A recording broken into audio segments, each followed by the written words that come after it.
Alright, what I decided to do is do just a little tutorial. I think I'm going to talk a little bit about draftsmanship, and I'm going to use my character Mallory Bash as an example of that. So let's go ahead and jump right in. So I'm in Photoshop, of course.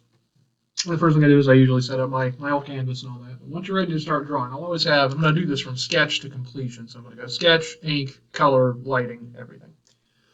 So the way I'm going to do this is I'm going to start with a sketch. And I always group everything inside Photoshop, and I name everything because I'm going to want to be able to organize it and refer back to these things a little bit later. So right off the bat, though, I start out pretty rough, pretty sloppy, all that kind of stuff. So there's a few ways you can do this. I mean, Mallory Bash, the characters all start with a circle, so I could just use the actual circle tool. If I want to constrain the proportions, I just hold Shift. So I could do that. That'll guarantee that my circle is perfectly round. I can rasterize the layer. And I can take the visibility down on it a bit. Take the opacity down. Okay, well that's my circle. I can start with that. I can also draw it if I wanted to. I go back and forth. It just depends on how I'm feeling. It's good to practice drawing a circle, certainly. Okay, and then what I'll do, let's see. There we go. I try to find a good sketching brush. I want to feel like, for me, psychologically, it helps if I'm using a brush that looks like a pencil sketch or something like that. So I tend to use a dark red, medium red, something like that, to do my sketch work. All right, so the first thing I want to do, this is the cranial circle. We'll say that. It's sort of the base shape of the head. Not all characters are like this, but this is a great place to start when you're talking about draftsmanship. And what draftsmanship essentially is, so if you know the 12 principles of animation, one of those 12 principles is called solid drawing, and it's the same thing. It's the ability to take something that's 2D, a 2D structure, a 2D character, and be able to imagine it and sort of sketch it out in 3 dimensions. It's something like that. Understanding anatomy is a big part of it. All right, so what we're going to do, first thing I'm going to do is I'm going to go and get my eye line in. Well, this is actually going to be my brow line. This is something that a lot of people mistake. A lot of beginning illustrators will put down this line right across the middle of that circle, and they'll think that it's the eye line. Well, when you're learning how to do human anatomy, oftentimes you'll hear something called the Loomis method. There's a lot of other ones. This is actually the brow line. So the line that goes across sort of the center of this, the equator of that circle, is going to be the brow line. The eye line is actually usually down about 3/4, 2/3 or 3/4 of the way down the character's head. So the first thing I do is I get those 2 lines in. Sometimes I just do one or the other, just depends on where how my brain's working that day. And then I'm going to get my center line in. Now there's a difference. I'm going to talk about guidelines. I'm going to talk about contour lines. Guidelines are really, really rough. Usually it's like these things generally go here, these things generally go here. Contour lines are more like wireframe model lines, like you're actually going around the contours of the character, and I'll show you the difference here in a minute. But first I'm going to get some guidelines in my brow line, my eye line, and then my center line.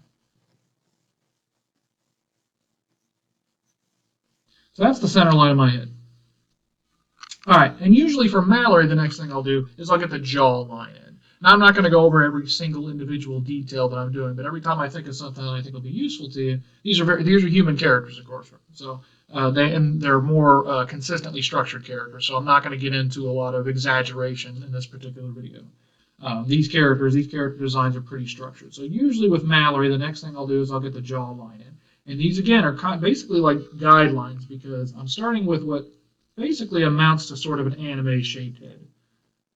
I'm trying to get my jaw line to where the peaks of the jaws line up so I don't have anything wonky. So I don't have any, a situation where one of the sides of the jaw is going to look lower than the other. All right, and her jaw, these are children characters, so their jaws are pretty short and a little bit wider. And then usually what I'll do, the next thing I'll do is I'll get the ears in. And there's a few different ways I'll do this. Sometimes I'll just get the big shape of the ear in. And then sometimes I'll put the ridge line in first because it helps me sort of imagine that ear in more of a 3-dimensional shape. Something like that. Okay. Now with Mallory, there's a few things I'm going to start doing. I'm going to start getting into some contour lines, but also I'm going to start blocking in other major parts of the character. Usually the next thing I'll block in is the bangs of the hair because it's a prominent feature of that character.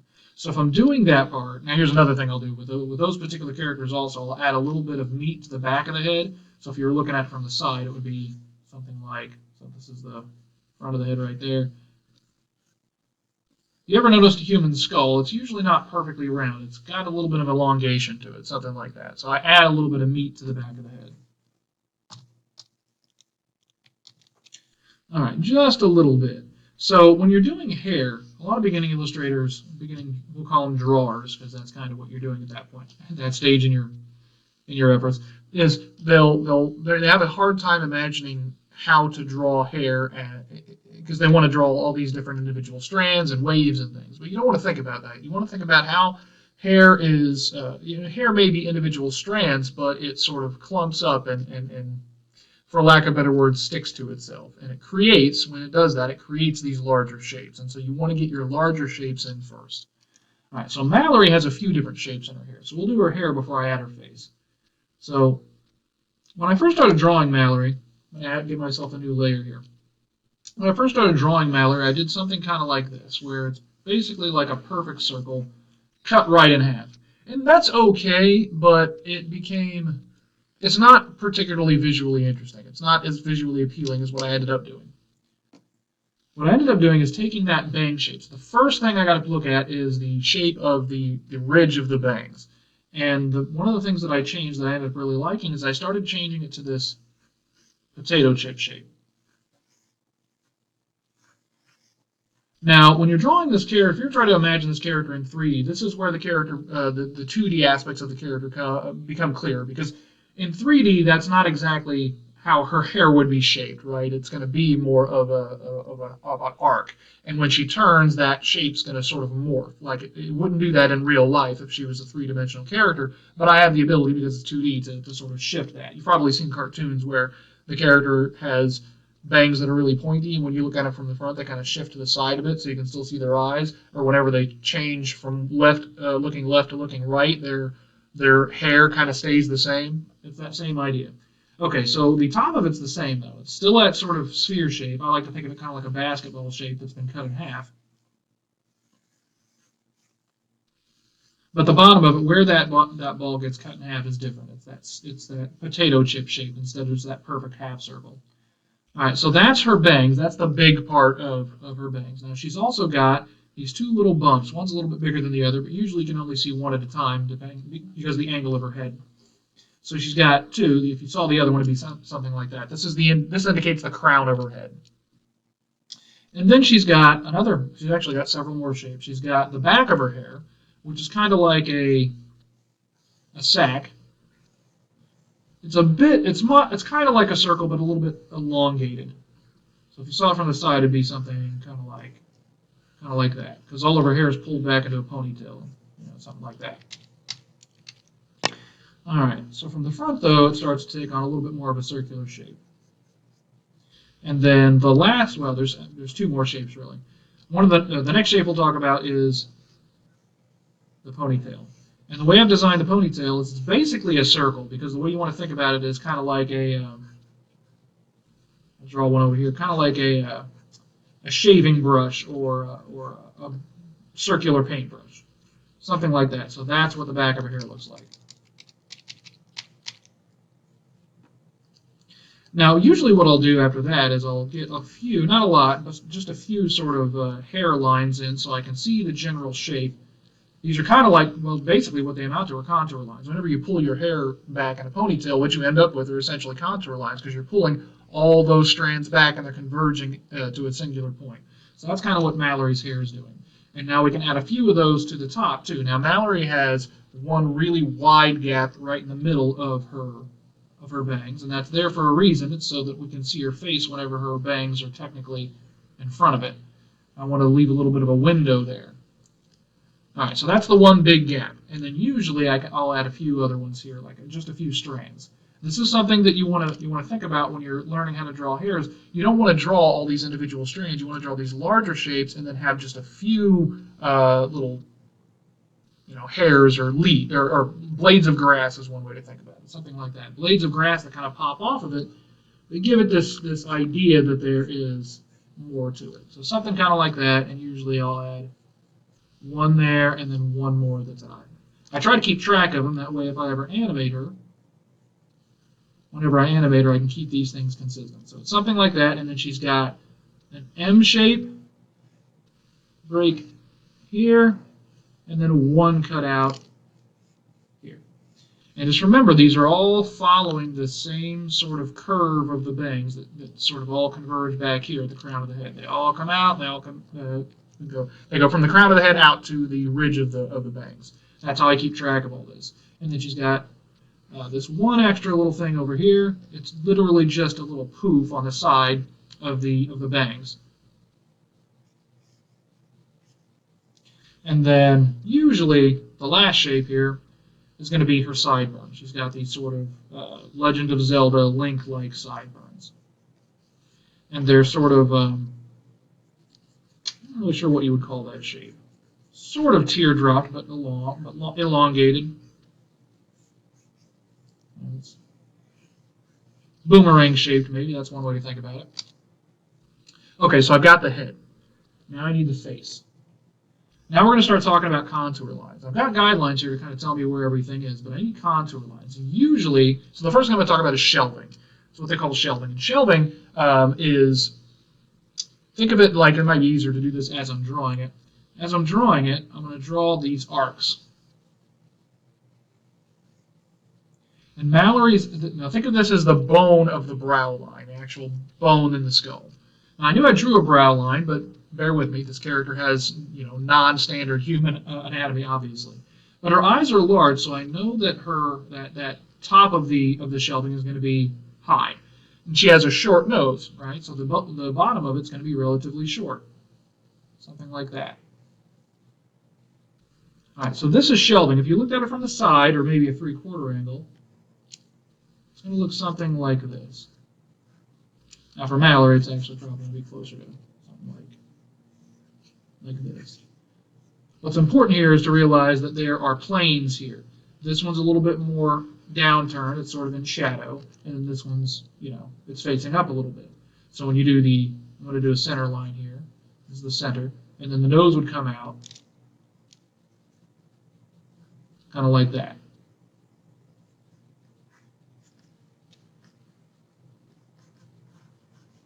Just to give you sort of a different angle on what I'm talking about here. All right, I'll leave that there for now so you can still kind of see it while I'm working. But so the next thing I usually do is I'll try to get the center line of the head. And I'm going to go ahead and take that first. I'll leave it there. I was going to take the opacity down, but I drew a lot on that layer. You can still see what I'm drawing. Okay, so the next thing I'm going to do is I'm going to try and get that contour line in. Now usually I'll sort of blend this. It just depends on what I need to see. I'm going to do the bridge of the nose first. There's this sort of triangular shape here that goes from the top of the eyebrows to the bridge of the nose, right? And so once I do that, it's a little bit easier to see where my center line is going to be. Now this is my center contour line. And what that means is that this isn't just a line that shows me where the center of the head is. It's a line that goes down the wireframe contour of the center of the head, the center of the face. And what it's going to do is it's going to establish the tip of the nose and the sort of arc of the mouth. Because your mouth, it actually protrudes out a little bit. It's not on a flat, it's not like a flat line on a flat surface. Now, granted, part of that is character design. It's how you decide you want to design the characters, but generally speaking. All right, so the next thing I'm going to do is I'm going to go ahead and add some of that meat to Mallory's jawline and chin, because she doesn't actually have a perfectly pointy chin. She has it's rounded off a bit. All right, and then I'm going to go ahead and get her hairline in. She has this sort of widow's peak. And now that I've got my center line for the head in, I can see that easier. It's going to be right there. It's going to start right there.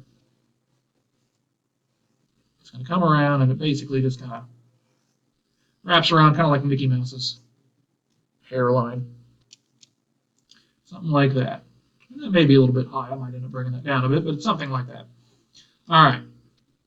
So now I'm going to go ahead and get the eyes in. Now this is where it gets a little tricky. This is where things tend to start getting more complicated in your head. Okay, where do I even start? With the top of the eye, the bottom of the eye. When you're doing this, an easy way to think about it is using that shelving again. That shelving can be used for a lot of parts of the face. So I used it for the general eye, or the general sort of visor of the character. Now I'm also going to use it to do the eyes. I'm going to use that same center line for the eyes, that same eye line. I'm going to make the top part of the shelving. I'm going to try, and sometimes I'll even put an extra guideline for myself there. That way I make sure one eye or both eyes are the same height. So that's the top part of the shelving, right? I'm using the shelving again, just on a smaller scale. And then the bottom part. Now, there's a couple of ways to do this. One of the ways I like to do this is I actually create the sort of cheek, what I call the cheek line. And I'm looking at both of these. I'm cutting into it is what I'm doing. I know it's going to start over the nose, and then the nose sort of spreads out, and it comes up to the top of the eyes and to the cheeks. I usually just like to thicken up the top of the eye a little bit.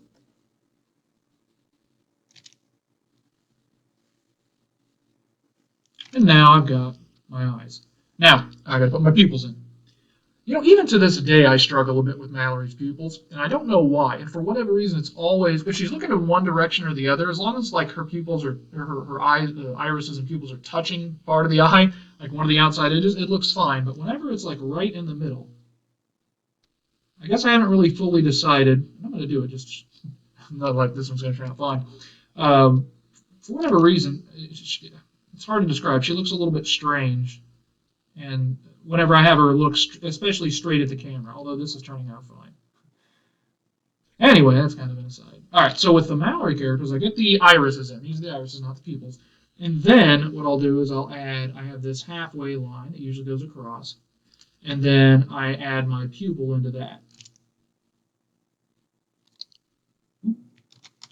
And I'll just erase that little bit because that's all one part of the character's eye. And with the other eye, with the further eye, what I want to do is I want to get a sense that the pupil is sunken into the eye just a little bit, into the iris, because that's actual anatomy, and I like the way that looks on the character. So I'll bring that one a little bit to the left. And it gives that sort of, sunken in look. All right, now the brow. Now this is what's interesting. I can do whatever I want with Mallory's eyebrows on this. I've got this arc here that makes it seem like she'd have to be surprised, but she doesn't have to be. That is a guide. Think of it like Sonic the Hedgehog's eyes. These are the outside of his eyes, and then you can drop that middle part of his eye, or that middle part, however you want. Right? So now I can make her look angry. And I'm using that top visor, the top of the shelving, as a guide. So we'll go ahead and do that. Why not use that? So I'll keep that. Now I'm looking at the bridge of my nose to see about where the eyebrow should start. And I'm making sure they have this nice sort of like convergence look. So the inside of the eyebrow has a tilt to it. See how that kind of goes that angle and this kind of goes the other angle? I'm following those contours, or trying to. All right, so there's the eyes. Get some eyelids in there. That'd be kind of nice. All right, now I'm going to do the mouth. I haven't even decided what kind of mouth. I'm going to say just sort of open, irritated. The thing with mouths is you just kind of get used to different mouth shapes. My suggestion on that would just be to practice them, just to keep practicing them, because I haven't studied for this anyway, but I can't think of any like hard and fast rules for mouth shapes. It's so much of it is based on style. How do you want to do it? Do you want to do it more like a CalArt style, where there aren't really any corners to the mouth ever? It's always kind of rounded. However, Mallory is like that. So not all the characters in Mallory are like that, though. But Mallory, she's a little bit more in the CalArt style. So rarely does she have. I mean, sometimes she does, but I usually avoid perfectly pointed sides of the mouth. The corners of the mouth, anyway. Get her teeth in there. Put a little bit of shadow in there so it's clear that there's a gap in her teeth there. I always like to put the edge of the teeth somewhere in there. I think it looks nice. Sometimes on both sides. And then just sort of this lip shadow shape. There we go. I'm going to darken a little bit of this because when I go to take the opacity down, I still want to see all of it.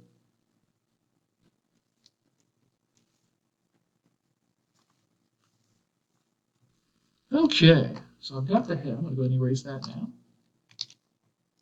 So the head is finished. Now I need to go on and do the body. I'm going to sketch the body. Now that the head's finished, I'm going to go ahead and merge all of those. Select them, select one, shift select, right click, and then merge layers. Now, I'm pretty sure, yes, I'm going to need to shrink that in order to fit the entire character. Now, I haven't decided on a pose yet.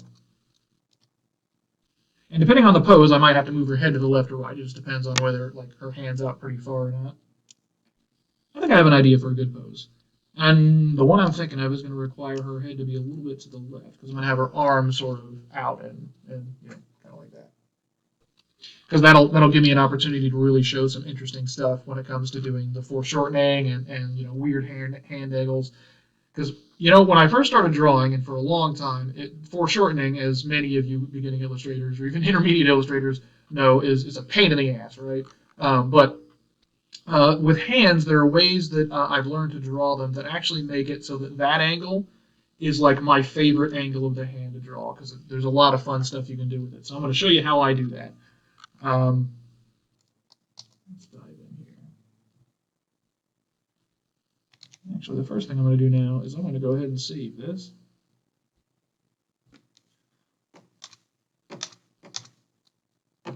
We'll save it into the Mallory character designs under poses should be good.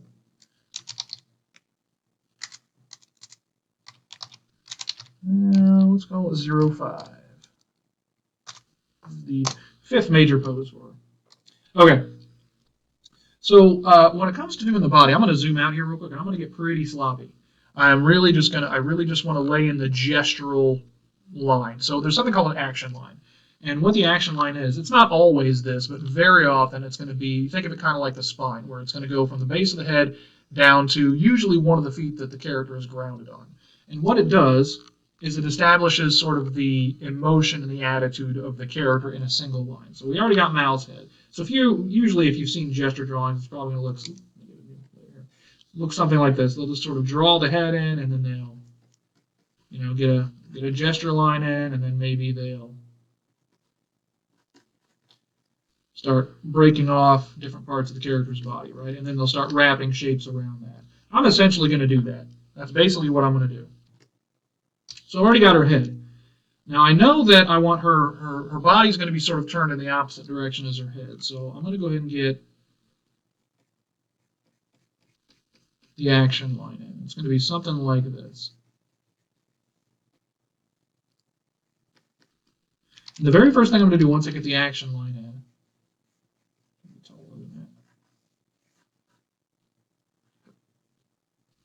actually, I need that. Oh, I think I want that to be a little bit straighter. I'm trying to think of which leg that she's going to be grounded on. It's actually going to be her front leg. So that's going to be roughly where her belly is there, and then her other leg's going to come down, give another little arc on the outside, and then her other leg's going to shoot off this way. So I'm not too worried about that. You know, I can already see it in my head, so I'm not going to worry about drawing that any further. All right, so the next thing I'm going to do with the Mallory characters is I always get there's basically 2 chambers to the body. There's the rib cage and there's the whole lower torso or hip area. So the first thing I'm going to do is I'm going to get her rib cage in. And I want to make sure that I get the angle on this right, because I want her chest sort of sticking out.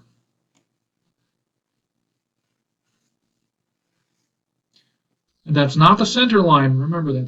That's just the action line. I'm going to help dictate the center line by the curve of the rib cage. All right, so that's the center of the curve there. We can see the rib cage now. And so I'm going to go ahead and get my center line marked in for that. And then I can go ahead and start getting her neck in. I think I need to move this whole thing over just a bit. Her neck should be a little bit shorter than that. There we go. That ought to do it. All right, so now I've got my rib cage section, and now I'm going to go ahead and get the rest of my bean shape in, the lower torso. So it's going to be something that's actually a bit too tall. Something like that. So that's her whole body. And that's her center line right there. All right, now I could go either way on this. I could draw the shoulders or I could draw the legs. I think I'll go ahead and get the legs in first. I'm going to move her up a little bit to make sure I have room. I'm going to go get the legs in first. So what I'm going to do with her, now usually I would say you want to separate the upper and lower legs, but in order to get this nice smooth curve to the leg, I don't worry about that. Now when you're first learning how to draw, you want to learn how to do this as part of your draftsmanship training, but I'm going to go ahead and go straight down to the foot. And I'm going to do what I call, whenever I'm teaching my students, I'll tell them, hey, think about your character kind of like an action figure or a baby doll, something like that. And so I'll tell them, hey, think about where the sockets are for the different parts of the body, how they're going to fit into one another. And so one of the things to do is to sort of think about the character like, it's actually a bit thick, just to get that sort of socket shape there, and then get your legs out.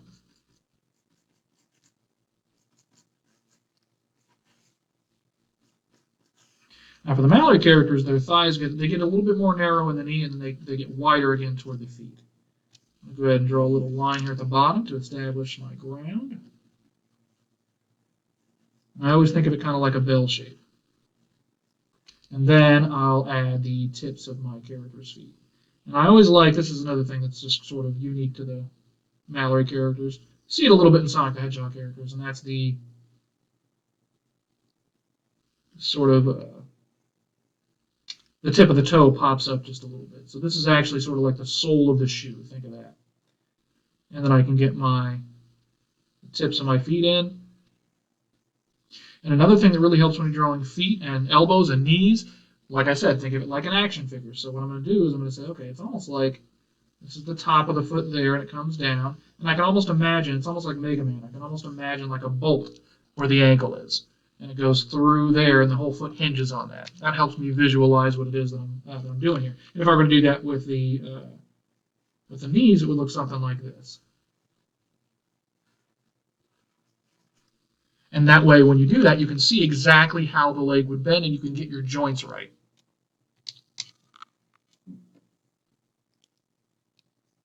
All right. Draw this as a little guide over here, so I make sure my toes go all the way up to where they need to be. Something, yep, that looks good. And then it looks like her heels might be seen. Let's see. I think it looks good with a little bit of heel showing. Let's do that.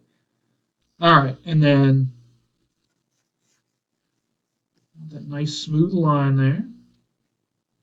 And now I've got the feet in. All right, now I'm going to do the shoulders and the arm. I'm going to go ahead and give myself a new layer here. The first thing I'm going to do is I'm going to get the shoulders in. Now I am not going to draw from the shoulder out to the hand. That's not the way I'm going to do this. I'm going to get my shoulders in because I need to know where they are, and then I'm going to put my hand in first. Because the way I describe this to my students is the way your brain works isn't shoulder needs to go here so that your elbow can go here, so that your wrist can go here, so that your fingers can go here. That's not what happens. What happens is fingers go here, and then your arm just moves in whatever way it needs to in order to get your hand to be where it needs to be in 3D space in front of you. Your hand can be anywhere in space, within a certain range, but almost anywhere in the 3D space in front of you. Right? And so you figure out where you need that hand to be before you do anything else, and that will inform how you need to bend the arm and what direction it needs to bend. All right, so like I said, this is going to be I might need to shrink her just a little bit to make sure I have room for this hand. I'm realizing very, very quickly that her body's a bit too big. Let's go ahead and adjust that.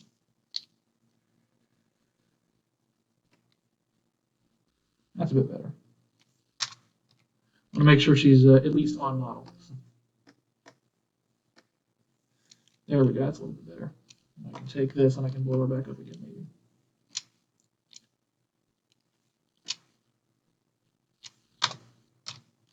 There we go, that should do it.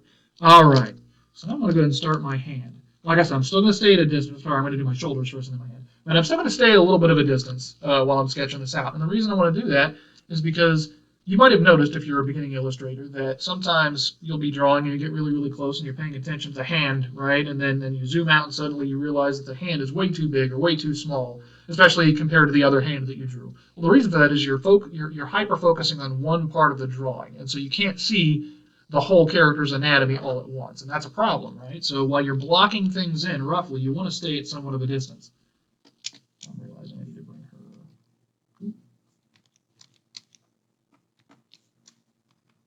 Oh, you're raised a bit.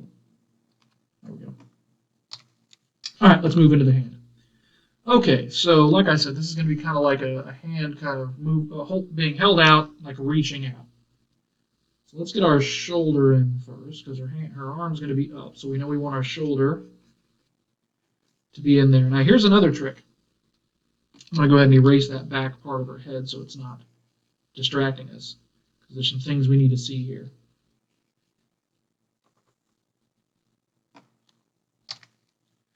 All right, so what I want to show you here is when you're doing this, here's a little trick to make sure that you get all this upper body stuff looking good. So get your shoulders in first. And then once you get your shoulders in, look at that center line. Remember, this is the action line we drew. This is the center line we drew over here, right here. So that's what we're going to do. We're going to use that. Now, to get our collarbone in, I'm going to go from the top of the shoulder, and I'm going to go down just a little bit to the center line that I've drawn before. I'm going to do that with both shoulders. That gives us our collarbone.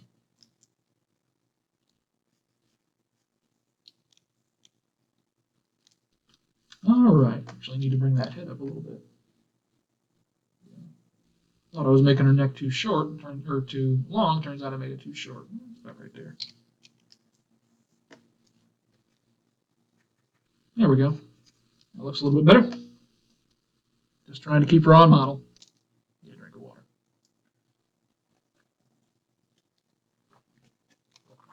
Okay. I've got my shoulders in. So the collarbone is the first thing with the shoulders. The other thing with the shoulders, once you get those in, is you can start attaching your character, the torso, together. And so you just go from the back of the shoulders to that sort of wrap it down to the bottom of the rib cage that you've drawn. And now you've got your sort of back muscles in there. And so now I've got the entire torso of that character finished. I'm going to teach you all this, and then, ideally, as you continue to draw, you start developing your own styles and things. This is just how the Mallory characters are drawn. Now, there are some fundamental anatomy studies that are sort of inside of this, but, the better you get at this, the more you learn how to manipulate it and squash it and stretch it and change it so that it fits whatever style that you're going for. You need to figure this stuff out before you just decide, oh, well, that's my style or whatever. All right. Let's get our hand in. Now, here's the first thing I'm going to do.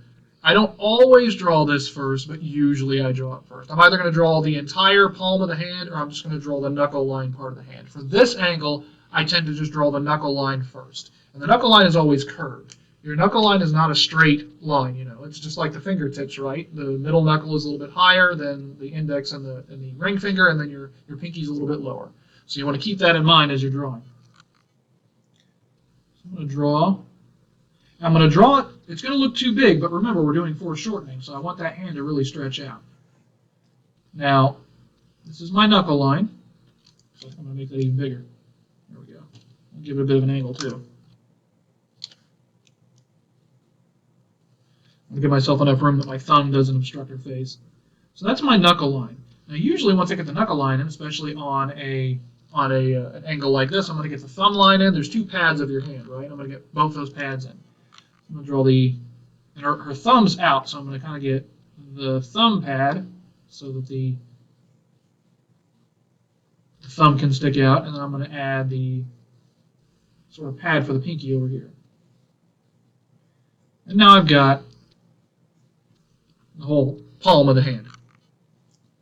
All right, so the next thing I'm going to draw, just like I drew the hand before I drew the arm, I'm going to draw the fingertips before I draw the rest of the finger. Because like I said, once I get those fingertips in, that's going to help me visualize how I need to bend the fingers to get them there.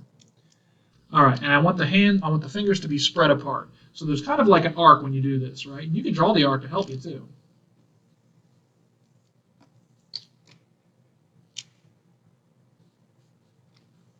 Make sure I give myself room here. Don't want to cut off any of the artwork, but I want room. Okay. Let's see how closely I feel like following this thing. Sometimes the arc can be useful, sometimes it can be distracting. It just depends on the hand. I'm finding it a little bit distracting right now, but so I'm going to get my fingertips in, which are these sort of bean shapes, right? That's too small. Because they're even closer to us than the palm of the hand is, so I want to make sure I get a good size on them. I'm going to start fanning them out.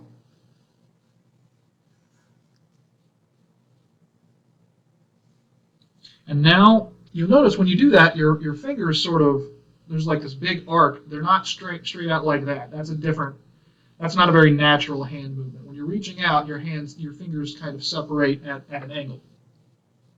Now what I might have to do, I might have to shrink this down a little bit to be able to fit it on here.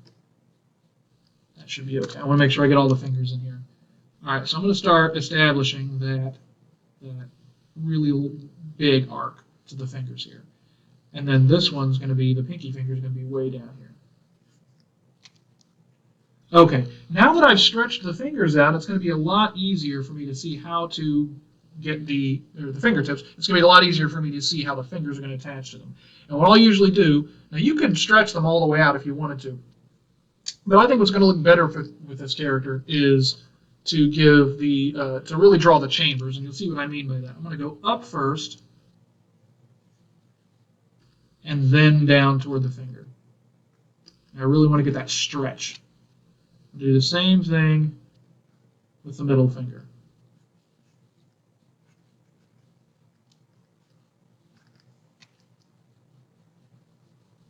I'm adding the chambers so that I get these really, really nice knuckle shapes right here on each finger.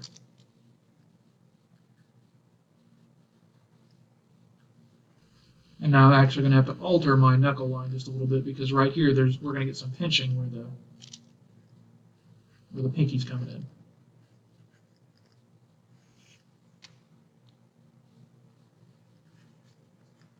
There we go. And I'll do the same thing with the thumb. I'm going to get the thumb down here. I'm going to get my angle. And now with the thumb, the only major difference is that there's a much bigger chamber to it. That middle chamber is a lot bigger. And that actually needs to be closer because it needs to be attached. Because there's the pad, then there's the middle, and then there's the actual thumb. So I don't want to have too many chambers. So it's going to be something kind of like that. In fact, I think I want to...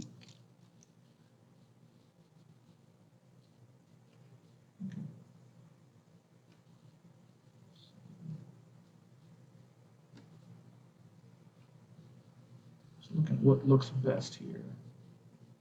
That looks pretty good. All right. So now what I want to do is I want to go and get my arm. And now that I know exactly where my hand needs to be, it's a lot easier because my wrist is going to be here. I have to kind of use my 3D imagination here.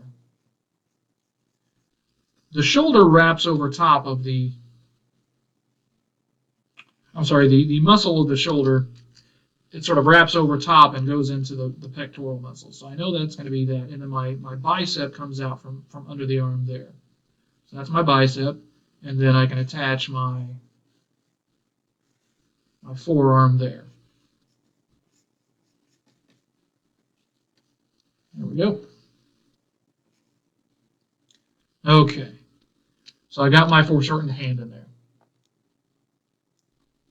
All right, now I'm going to go ahead and draw the other arm. I'll zoom out a little bit so I can see pretty good. Boy, that is big. That's some serious foreshortening. And now I know I can see the whole thing, so I can actually bring my character over a little bit before I draw this other hand. Let's see, what do I want to do with her other hand? I think her arm's back enough. It's actually going to be kind of an angle like that. I wanted to draw a little guide there just to make sure I get it at the right angle I can. And then I can draw that'll be my wrist here. I want a loose hand. That's going to be the palm. That's going to be the thumb.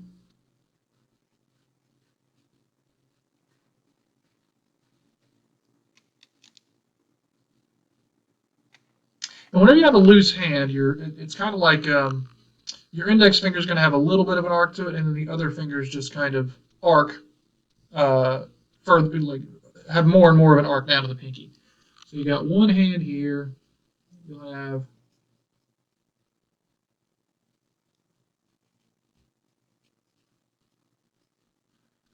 middle finger that arcs, or your index finger that arcs a little bit. And a middle finger that arcs, and usually I like to sort of bunch whenever it's just sort of a loose, casual pose, I'll bunch the middle finger and the ring finger sort of together. Now you can't really see the rest of it, and that actually looks a little bit big. Just kind of got man hands. I'm going to do is shrink it down a bit. I might even give it more of an angle. There we go. Something like that works pretty well. And you just can't see the rest of her arm, so that's fine. Okay, so now I've got the entire character's body, and so I'm going to add some extra little details, like her clothes. So depending on how I want to do it, I can use a different color, and half the time I will. And usually, if I used red for the everything else, I'll use like a blue for the clothing. That should work pretty well. And then now that I've got all these shapes in, I can see all the sort of 3D structure of the character. I can really see where everything needs to fall on her. I need to pay attention to my center line because that's where the split in the neck is going to be. The split in the collar. It's going to be. There we go, that's better. And then she's got her sort of big clownish button. It goes about right there.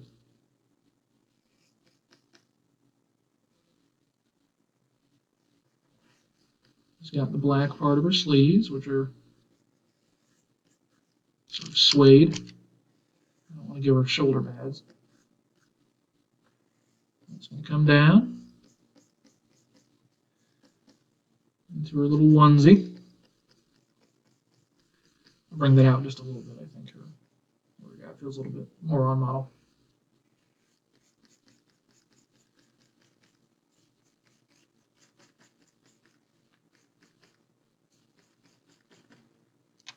Make sure we get the center of her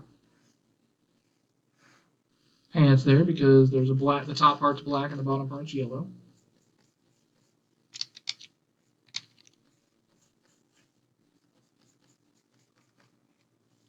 It's a little suede or velvet. It's actually velvet. Velvet line in. Her shoes in.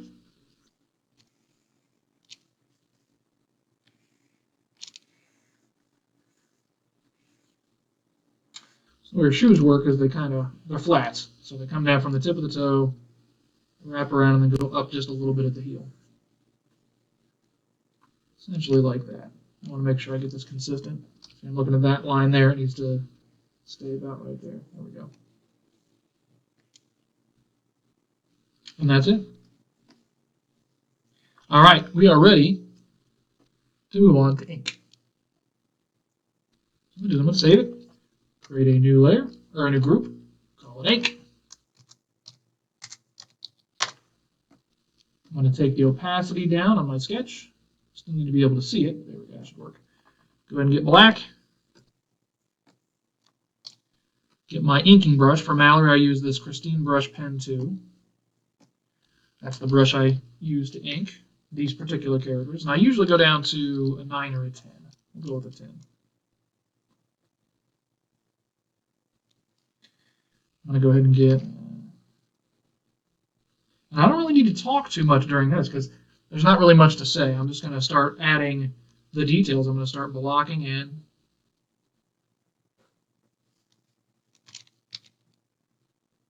I'm really just making everything smoother. She has an anime nose because that's just how the characters are designed. Anime nose with basically just classic Western illustration style, everything else really. And as I'm doing this, I'm just deciding, what parts of the anatomy I want to include in the ink and what parts were just guides for myself.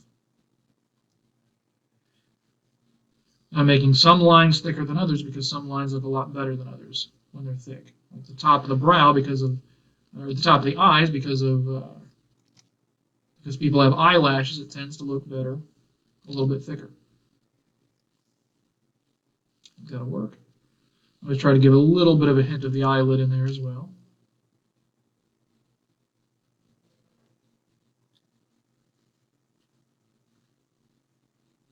Make sure that my pupils are a thinner line from the rest of my eye. It just looks better that way. Get some of my rough cheek lines in there. I'll get to the other eye here in a second. The cheek's a bit too thick there.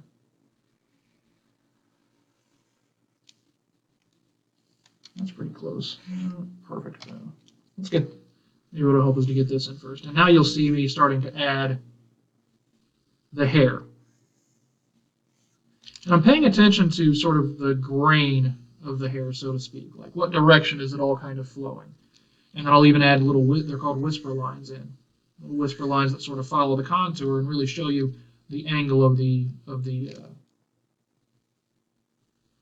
sort of grain of the hair.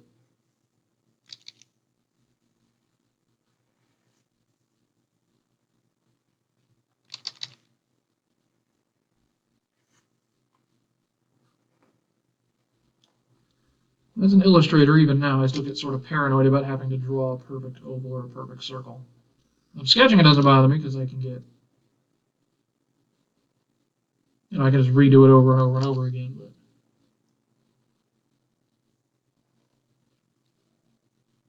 with inking, you got to get it just right. One nice, consistent, smooth line. That's not too bad. I want it to match the other one, so I'm looking at the thickness where I make it thick over there and where I make it thick over here, and that's not too bad. I think that'll work. All right.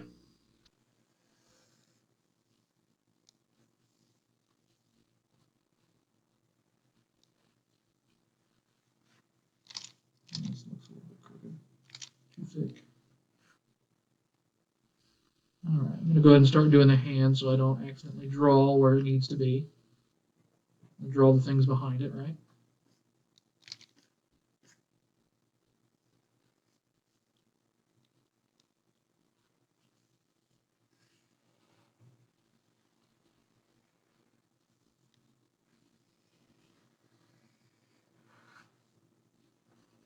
One of the things that you'll learn as you draw is really how to control the pressure of your hand so that you get these really nice line weight, variations in your line weight.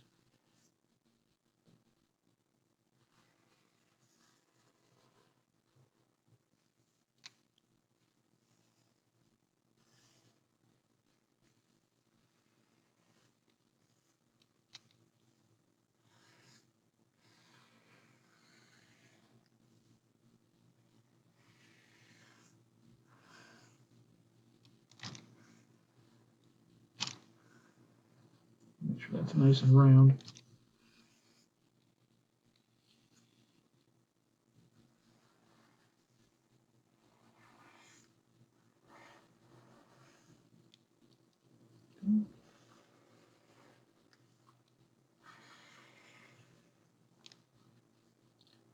I can get the sort of tendon lines under the wrist too. It's kind of nice.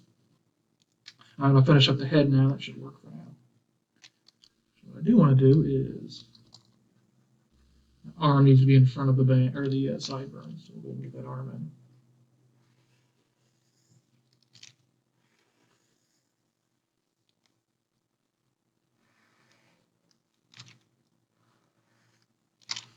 Hard angle.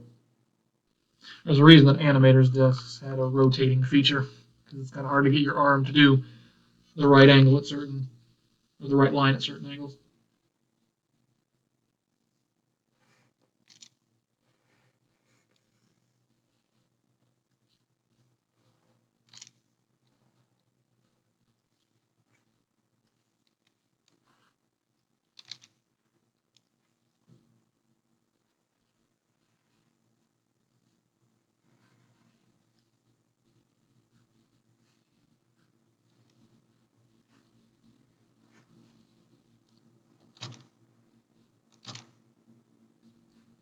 I really want that to be nice and whispery.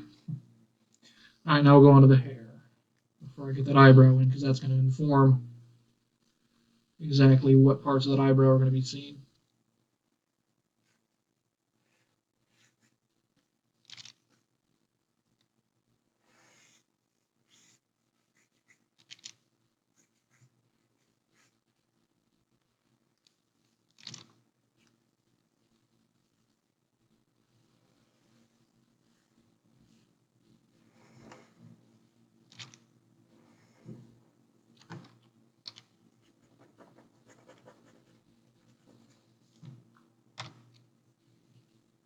Now sometimes I'll go ahead and just draw this curve. Arm's a little shaky today.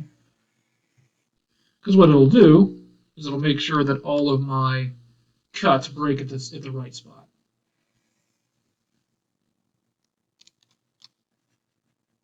And then I can just erase the sections that need to be erased out of it.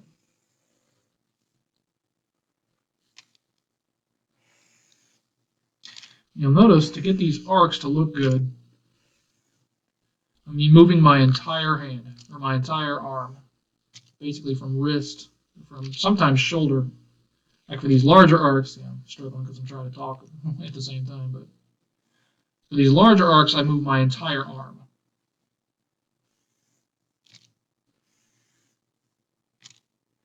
I just want to show you how hard it is to get the same line over. I don't like that. It needs an arc. Need to smooth that out a bit. I'm going to go with that line again. That's better. And then just depending on what's easiest for me, I might just go from the wrist. Like on that one, I just went from the wrist because it's a little bit shorter and I know what that angle is. Use my whole arm for that one. Whole arm for that one. And down to that line. Here we go. Now I can start cutting. Cutting away that line, that curve.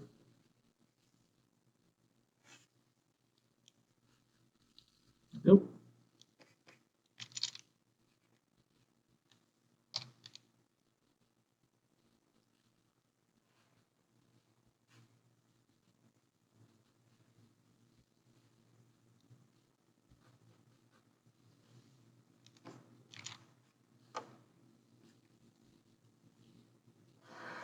Whole arm. Whole arm. And you can even go past that line if it's easier. And then you can just erase what you don't want anymore. Don't go that far. It's a good arc, but there we go. And usually I will make sure that my brush is the same, or my eraser is the same brush as is the same shape as my brush. That way I keep that texture in my line art when I have to erase it.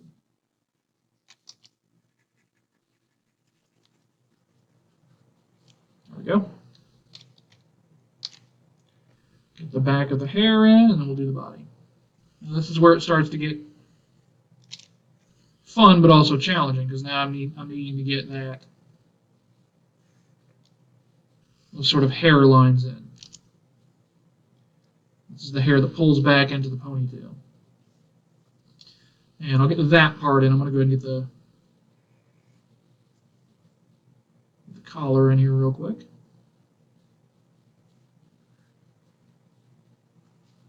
Neck in.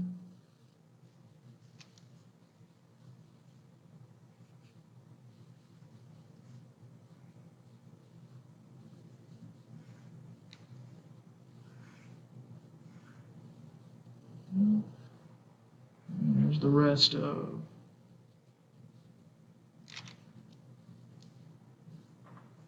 let's see. I'm going to drop her button a little bit. There we go. I think that looks better.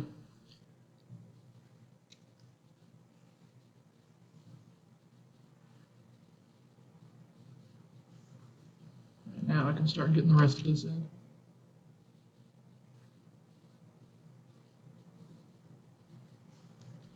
All right, and then for the brush. Mostly I'm just going to wrap it around it, and then I'm going to put these little cuts in at the angle of the grain of the hair.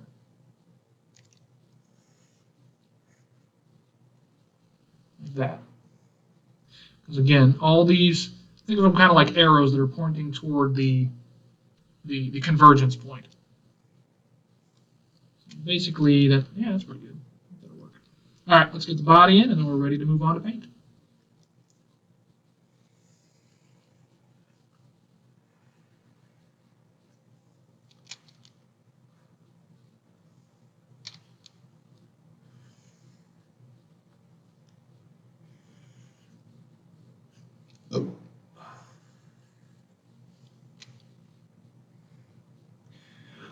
This is also where I'll start adding the whatever wrinkles there are to the clothing. Go down a little bit more. This is going to be one big line here. I'll go down probably to the knee. There we go.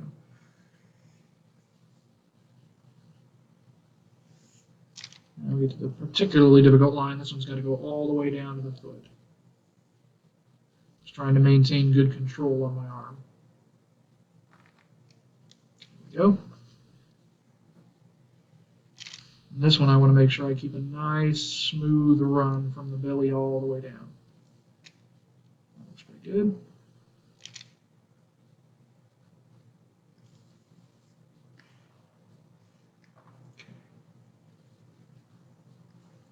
You might notice I make the outer lines of the character thicker than the inner lines.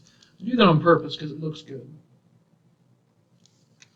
All these inside details, even though this part's going to get painted black anyway, helps me maintain that good look to it. Get nervous drawing those lines too because they have to follow that outside line almost perfectly perpendicular. You get better at it the more you do it though. I'll go ahead and put the checker pattern in on her shirt, or on her onesie here.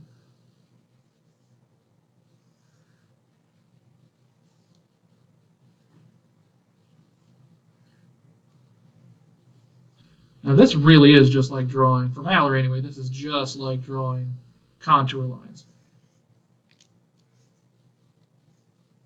I'm just sort of very, very lightly putting some lines in there.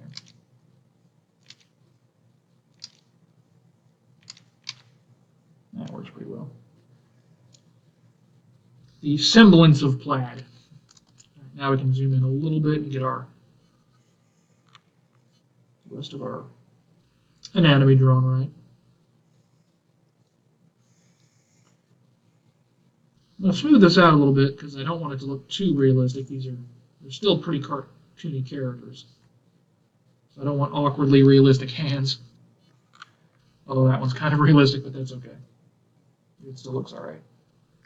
Alright. Let's get the flat part of our shoes in here. That'll be our base. Let's go a little bit lower than that. I like to make that line particularly thick because for whatever reason it just kind of grounds the character really nicely.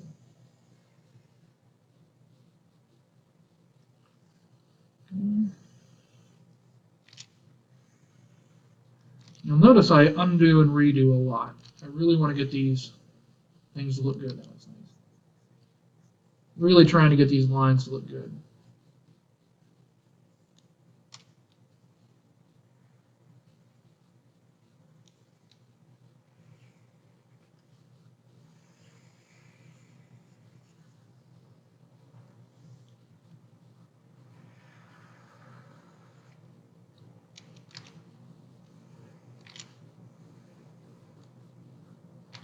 I should have just kept that one I did before.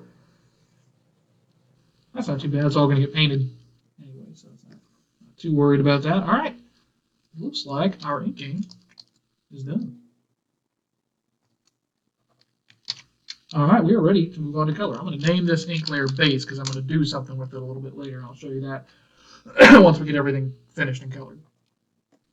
All right, between the ink and sketch layer, I'm going to get rid of the sketch layer now. But behind the ink layer is where I'm going to put my color group. Now this is where I do a lot of stuff. There's a lot of stuff that goes along with coloring. So much of what makes the Mallory style look as good as it does when there's finished work is what I'm about to do here. I'm actually noticing something I'm going to fix real quick on the eye. This one eye looking a little bit higher than the other, and I think all I really need to do is thicken that eyelash just a bit.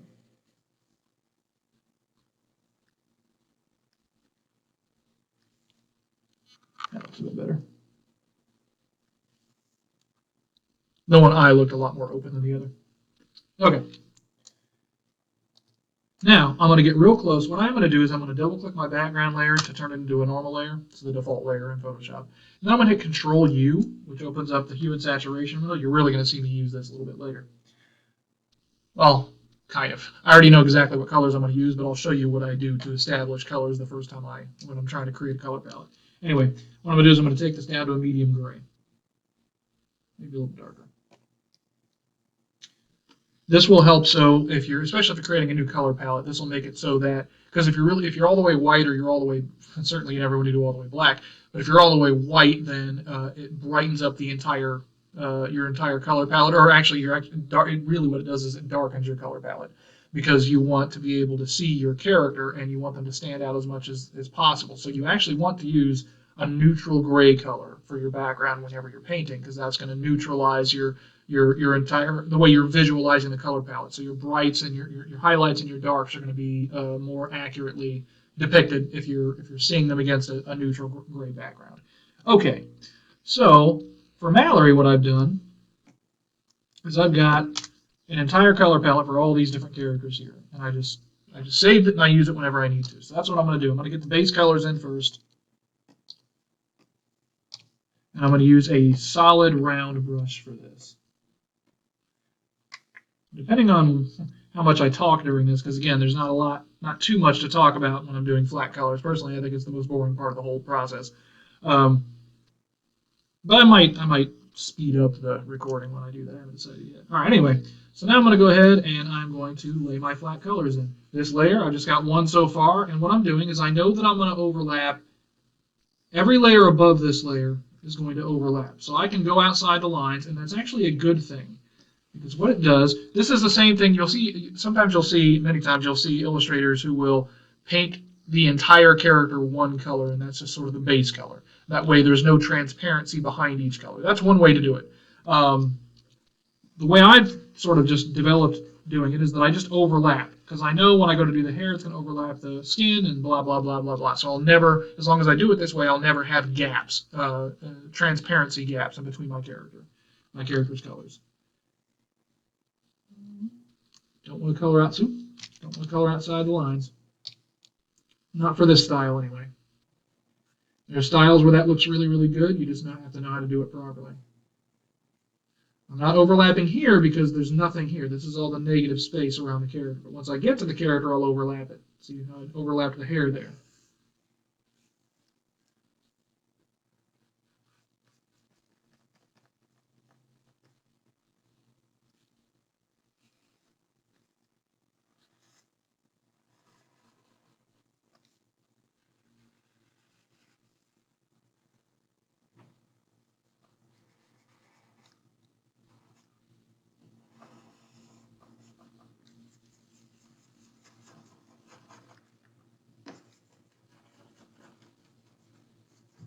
Some people just use the paint bucket tool, but if you're not careful with the paint bucket tool when you do that. So I could do an entire outline of this around the outside of the character and then just paint bucket the middle of it. But I might show you what that does. It can work. You just got to make sure that you don't miss any of the gaps, because it's going to create gaps between your transparency gaps between this line that I'm making and around that edge right there. So it's going to alias if you're not careful.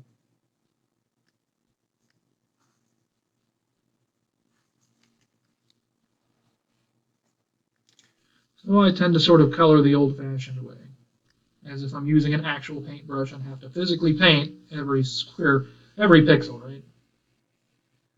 But I know that it's going to cover everything if I do that. So I'll show you what I mean here. If I use the paint bucket, you can see there's that edge there. Now, for certain colors, it's actually pretty easy. I can see it pretty clearly, and I can go through and I can, easily fill that space in. But for some characters against certain backgrounds, it's not as easy to see, so you just got to be careful with it. Okay.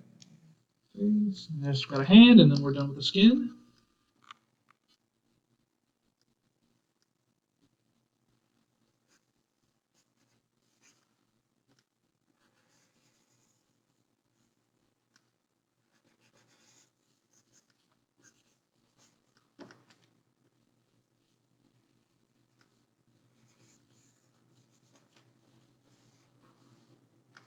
Okay.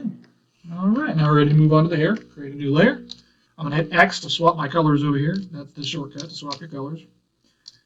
I've already got my orange selected for the hair, so I'm going to go ahead and lay that in. I'll show you what I mean about creating color palettes once I get around to doing the shadows and lighting. It's easier to show you there.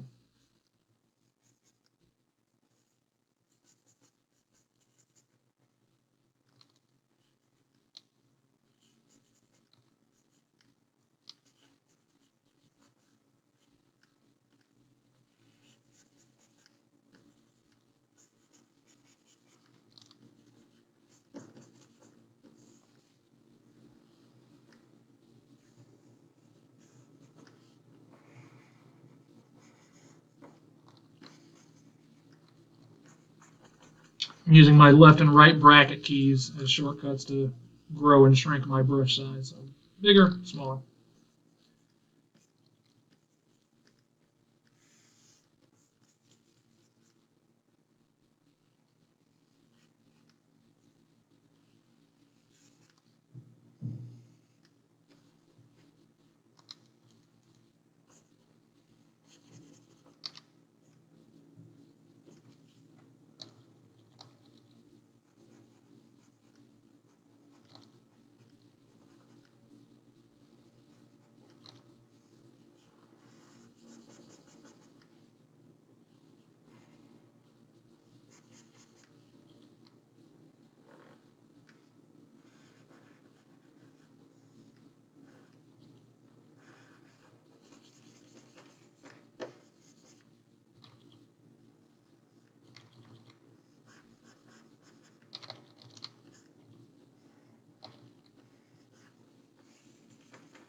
You can see what I meant by, I know that this orange is going to overlap the skin color, so it's going to be red or orange too. There we go.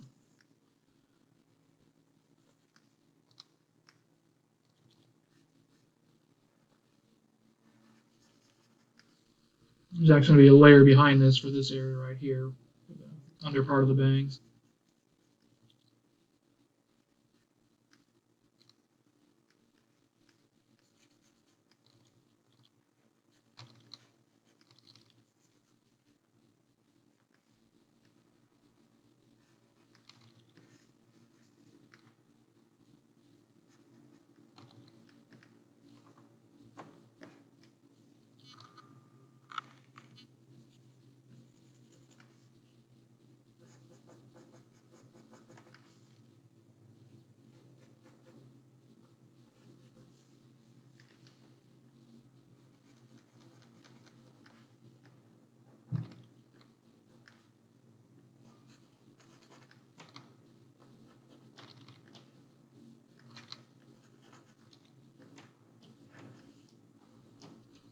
See where I missed a little bit of skin there.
Okay.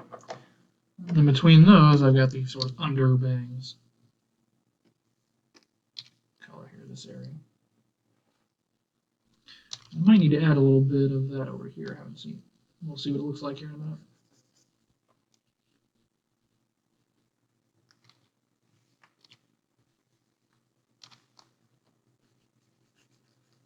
Hair is always the most painful part. All these little hairs I gotta tediously color in.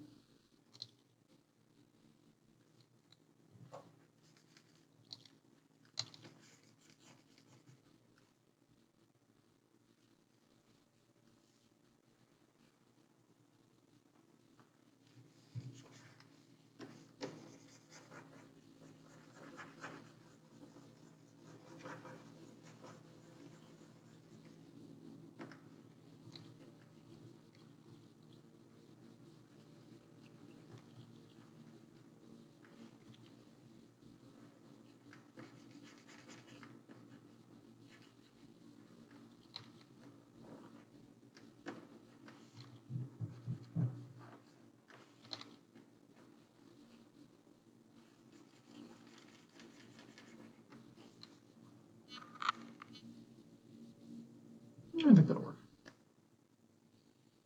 Okay, next color is going to be the the whites. So we'll get two colors here. We'll get greens and the whites because the greens are part of the eye. Fill in the eye.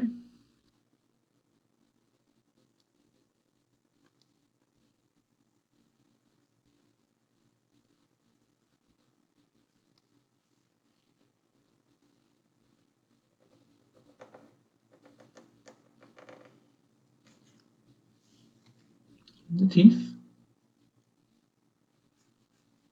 There's a color that's going to go behind this too, the inner mouth. Teeth. Before we do that though, we'll get the pupils and the irises in. The irises. And we'll get the mouth and the pupil.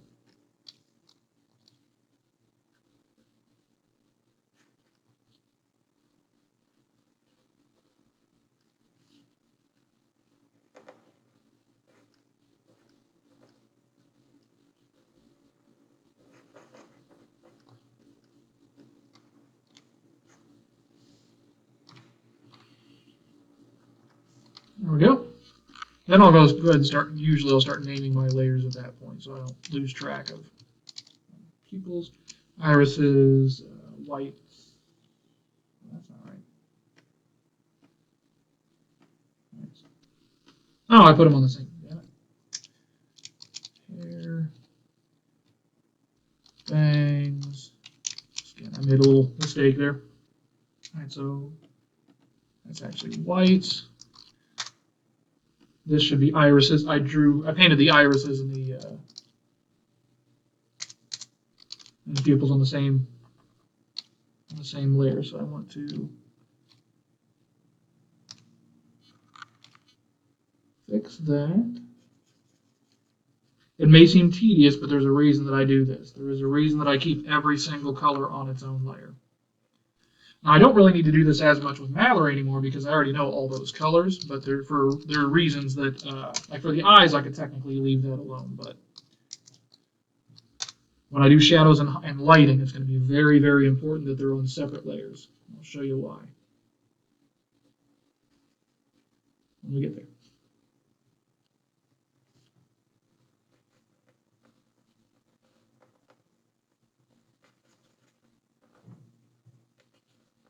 There we go. Okay, now behind the whites, we're going to have the mouth.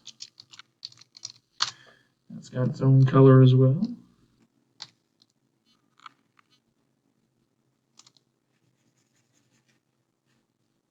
See where the teeth need to be. Trimmed up a little bit there. Yep. All right, now it should be down to the red and the yellow. Almost done. These parts are pretty easy to color. So yellow, red. That's the tongue color. We don't need that because we don't see her tongue in this particular image. Let's get our red in first.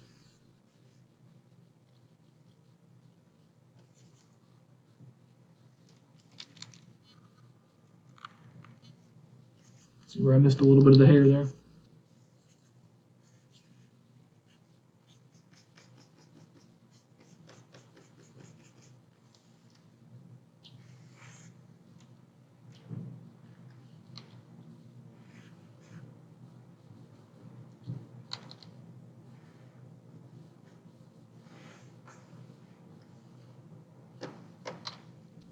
So here's what I was talking about. It's a little bit harder to see that line. I can see it a little bit clear enough to do it, but certain colors it's not as easy to see as others.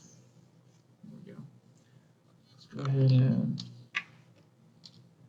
a little bit of hair there. There we go. All right, move on to yellow.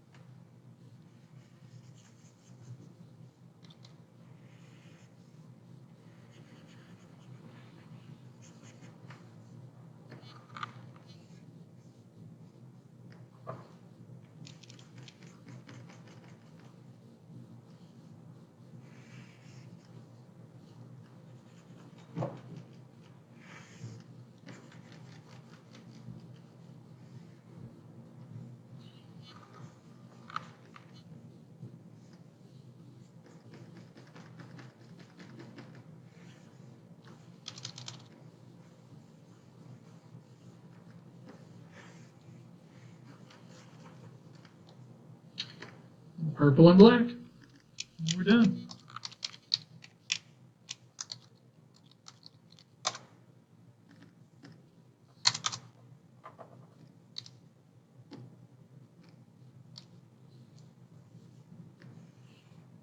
Well, the soles of our shoes have their own color as well.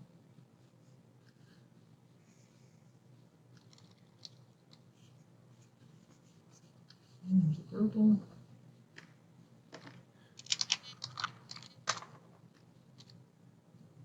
Oh, guess I never recorded it. I believe it's the same. It should be that color there.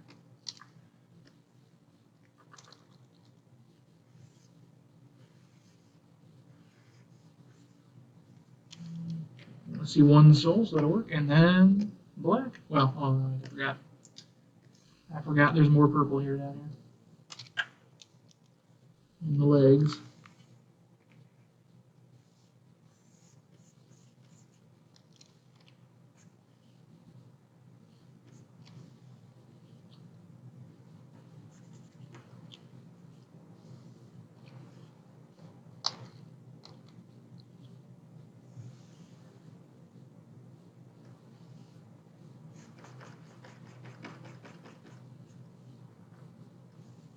Okay, now we can do black.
All right.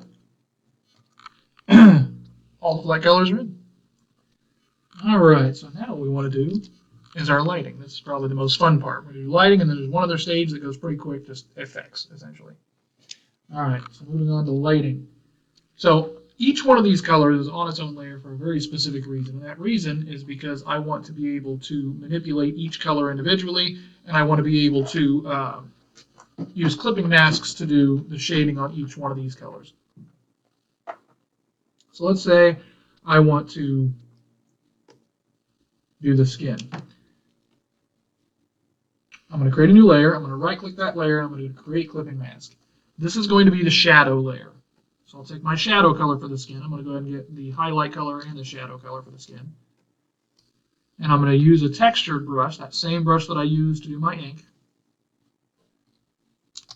And now I'm going to start cutting in my shadows. And I'm going to be paying attention to things like the contours of the face. This is where it gets kind of complicated because I can imagine where the contours of the face are. And so that's sort of a skill that you have to develop. First thing I always do is I get the shadow line in of the bangs. And I just go straight across. I don't worry about adding the cuts in the bangs. And I did that. I used to try to do that, and it looked very strange, so I stopped. I just allow that solid shadow to do its work.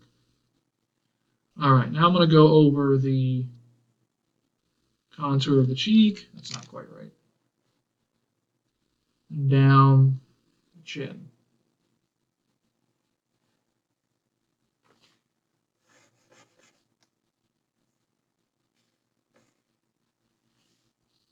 There we go. Inside the ear. A little bit of a shadow there. Just around the top edge of that ear too. A little bit of occlusion where it kind of wraps around other parts of the head as well. Got to get the nose shadow in there, of course.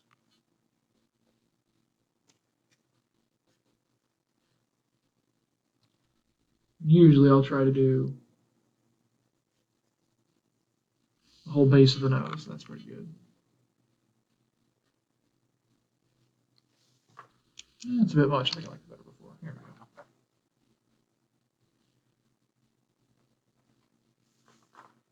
go. All right. Face is done. Let's go on to the hands. Now this is where it gets really tricky because it's like, okay, well, where do I want to put all these shadows at?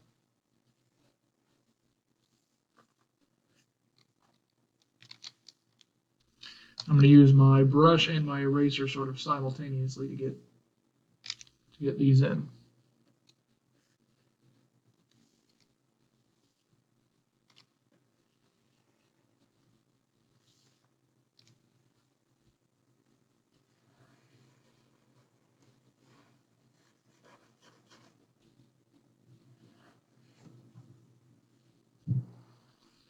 I know the palm is going to be entirely in shadow, so that makes it a little bit easier for me.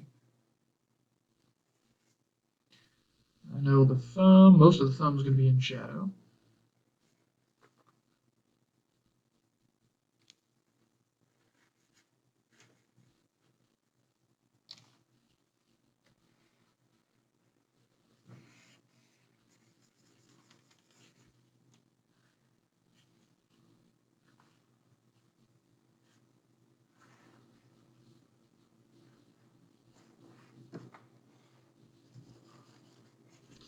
So what the clipping mask did is it allowed me to say, okay, I want to do shadows, and I want the shadows to stay inside the boundaries of the layer that it's clipped to. So whenever I'm painting on this, you watch, I can scribble on this, and it will only show up inside the boundaries of the skin layer.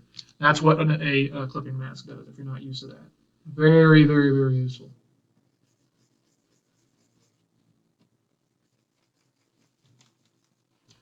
I'll put the whole pinky in shadow too. That'll give it a pretty good effect. There we go. That's pretty solid. All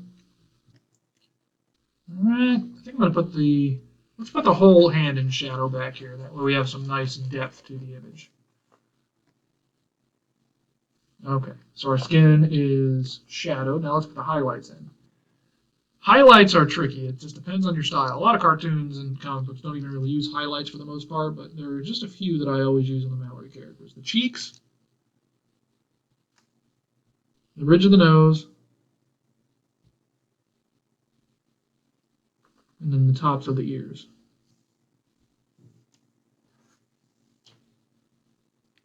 And then sometimes, especially if I want emphasis on something, I'll give a little bit of rim light, like on the hands.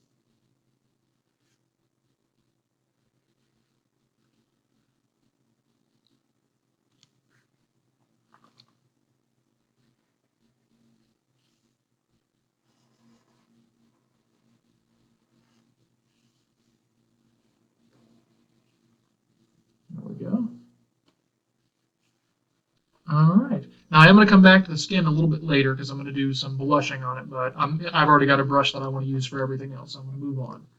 Let's go ahead. Now for the bangs, there is something special I do. The bangs do have another color that I use, but I use a gradient. So this is the base color, this is the lighter color. And I'll use my selection tool to select just that part of it. It's still clipping masked, so that's good, but I'm going to use the gradient tool with that color selected to give sort of a highlight underneath it. Makes it feel like there's a little bit of depth to the illustration there. Okay. Or to the hair there. All right, so moving on to the actual hair. All right, let's take our highlight color and our shadow color. All right, now this is where this is by far what takes the longest. After this, it's way easier because I have to go through and you watch me do this and add all, like not every individual hair, but a lot of the hairs that make it really feel like we're actually looking at something three-dimensional. Let's get our obvious shadows in first.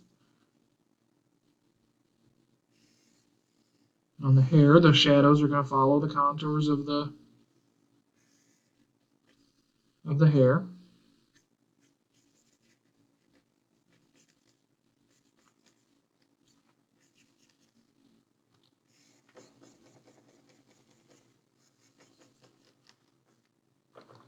And then when I do the shadows on this, what I'll do is I'll have some sort of thin strips, and then they'll get thicker as we get closer to the top.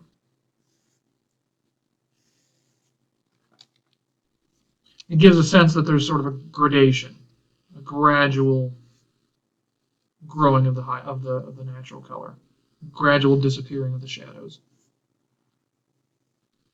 like that.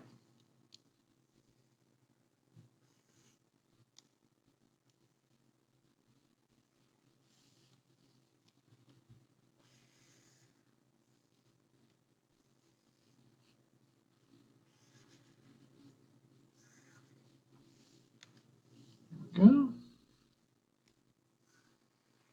Then we're going to have some shadows up under here.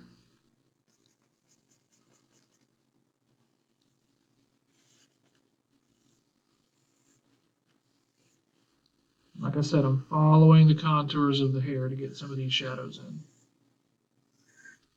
I'm leaving these sort of slivers of light.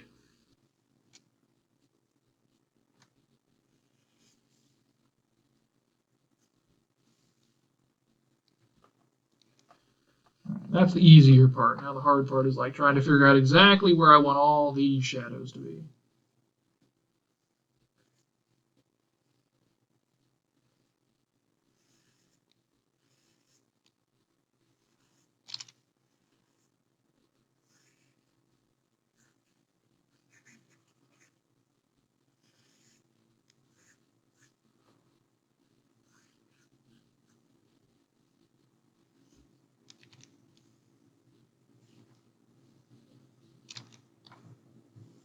That's pretty solid there. Probably go back in and do a few more of those. I usually have this sort of shadow line at the very, very bottom of the bangs. And then I'll just kind of go around the outside edge of each one of them. That's where I know my next most obvious choice for shadows is. Like that. And then I can start, I'll usually thin my brush out, and then I'll start adding some, and remember, adding some hairs. And remember, I'm going with the grain here. Trying to follow that. A pattern of the hair.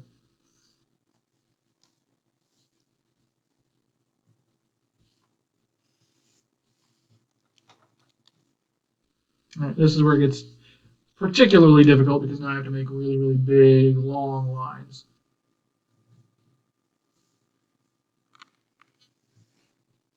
I think I'm going to say it's probably going to go into shadow about right there.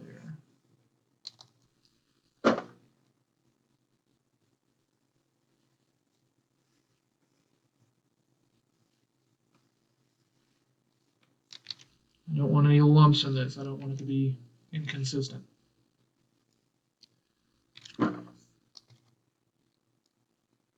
Make sure these lines look good. That's pretty solid. One more here.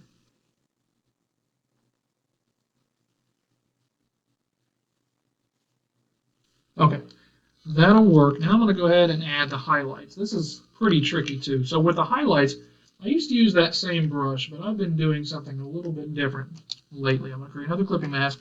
I've been using this gauche brush. I feel like it looks more like highlights. I like the sort of blend of the. I like the way it blends a little bit better. It has kind of a somewhat softer edge, but it's still got some texture to it. I like that. And now for the highlights, I'm just trying to find sort of a strip that can go across the hair. I'm doing rim light, and then I'm sort of adding to that rim light. I'm creating these arcs here.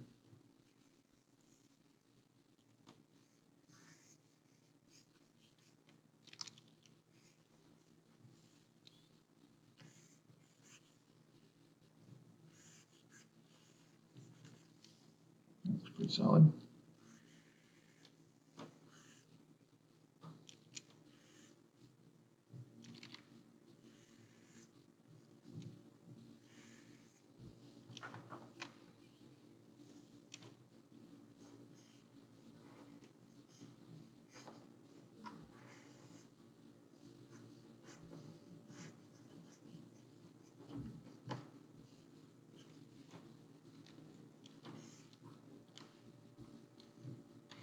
And if I want to, I can take my eraser and I can create some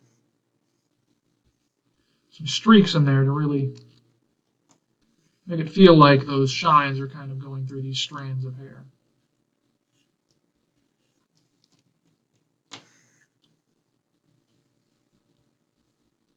Just a few, not a lot.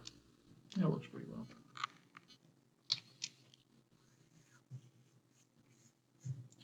When I'm doing highlights, I find that what works really well is creating sort of a series of these shapes that follow a pattern down, sort of down the hair, up or down the hair.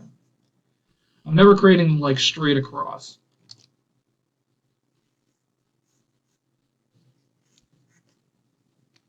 I don't like any of that. I don't want to get hyper detailed on this, or it's going to look over illustrated. You don't want that.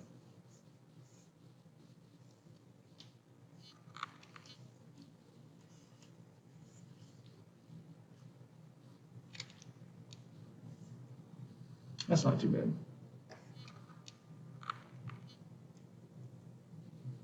Okay, the hair is ready. For the mouth, I do the same thing I did with the bangs. I've got a secondary mouth color here. This time it's actually going in a little more in shadow. Now you won't really notice it too much, but it does make a difference. It just gets a little bit darker at the top, and that does help. All right, it's going to speed up. Process is going to speed up a lot now. All right, so we'll need that's the mouth, that's the tongue, red and white. All right, so the whites. Oh, make sure I change my brush back. There we go. For the eyes, I follow that line, that shadow line of the pupil that I created. Stylistic choice, and I think it looks pretty good. And then I might add a little bit around the edge of the eye to insinuate that it's got a bit of dimension to it. That's pretty solid. Well, maybe a little more subtle than that. There we go. Just a little bit on the teeth. And that takes care of the whites. Irises and pupils don't need to be touched, they're fine. Moving right on to the red. Okay, so this one gets kind of fun because it's one of the easier ones. I know that I'm going to have this sort of shadow that goes in the crease that I've created there. I know that I'm going to have a shadow from the arm. Just making sure I'm staying consistent with my light source, right? Because I can see that the light is all coming from this direction. You can see that's where the highlights are, and you can see that where the shadows fall from the bangs and all that too.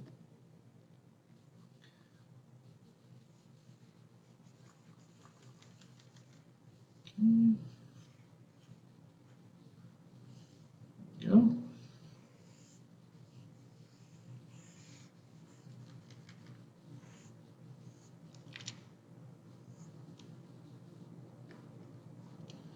A little bit of a shadow from the button. A little bit of a shadow from the collar.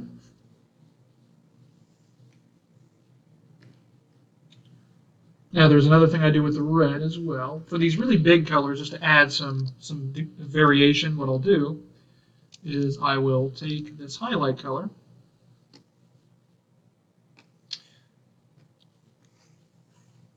and I will add just a subtle bit of highlight there.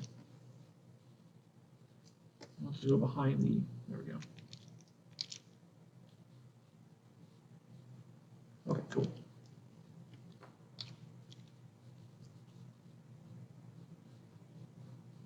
All right, and then usually what I'll do is I'll take the opacity down just a little bit. I want it to be really, really subtle. There we go. Moving on to the yellow. I need my actual colors, don't I? There we go. A bit of a shadow from the head. A shadow just because it's from the side, and then a shadow underneath it.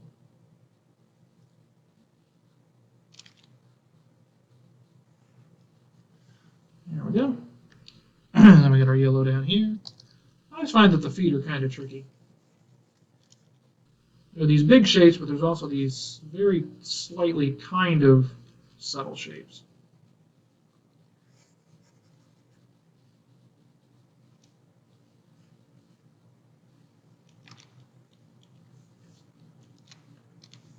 For example, I need to erase some of the shadow because the top of the foot is facing the light. And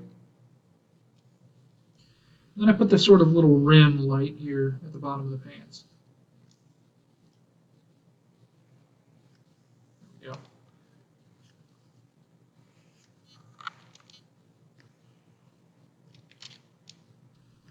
All right, that's all the basic shadows and highlights.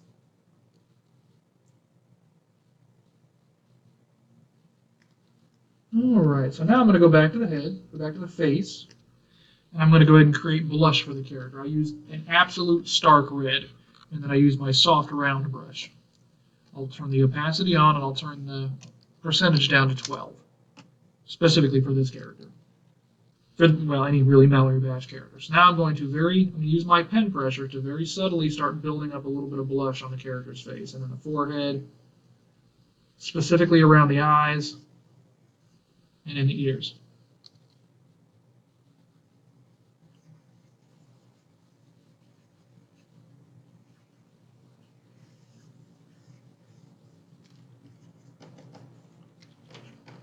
This red highlight in the ears is called subsurface scattering. It's the light refracting off the blood in the character's ears.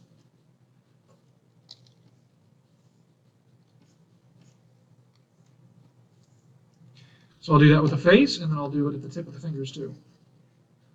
Wherever you'll see more and more blood, it's like when you've probably looked at your fingers through like a flashlight or something. You can see the blood. You can almost see through them a little bit. I want to get that. The palm of the hand too, because our palms tend to be pretty bloody. And sometimes I'll do it in the elbow, fingertips, elbow, knees if they're exposed. There we go.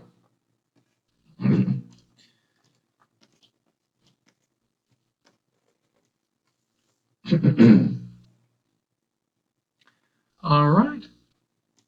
And that's all the basic stuff. Now we get to do the fun part, which is adding the effects. All that stuff that really, really makes it happen. All right, so above the ink layer, I'm going to create a new group, and I usually call it like overlay effects. Something like that. And there's really only two that I do. I've got eye shines, and I've got what I call bounce light. I'll start with bounce light. So I'm going to keep that soft round brush that I have. I'm going to take my opacity up to 65% though. What I'm going to do is I'm going to start giving what I call soap opera lighting, where I soften the edges around certain areas of the character, right around where their shadows are.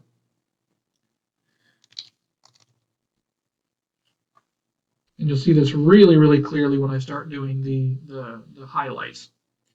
It's pretty good for the skin. Let's move on to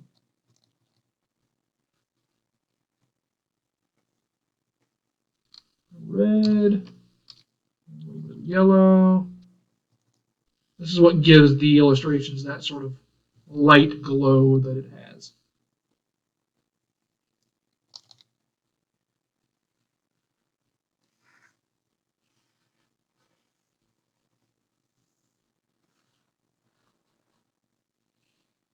Okay, that's the base colors. Now I'll start doing the highlights. We'll start with. I usually start with the hair. And what I'm going to do is I'm going to shrink down that brush, and I'm going to get it just enough to where it starts to sort of lighten up the edges where those highlights are.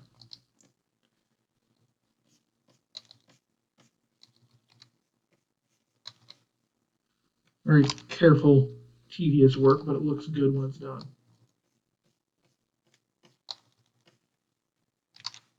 I want to go overboard. Getting your brush the right size makes a big difference. All right, that's pretty good for the hair. Let's get the highlights, the white highlights on the ears and the cheeks.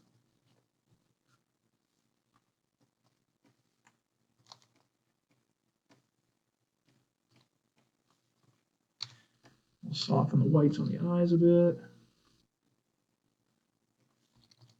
A little bit of glow in the teeth. And that's fingertips. Make sure we get a good shine on those.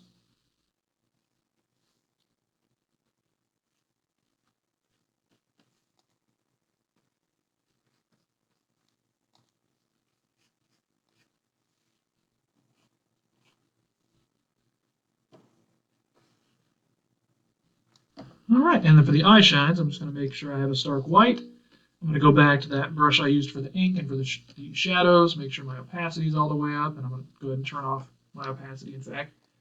And this is where I just make my lines that make the eyes shine. And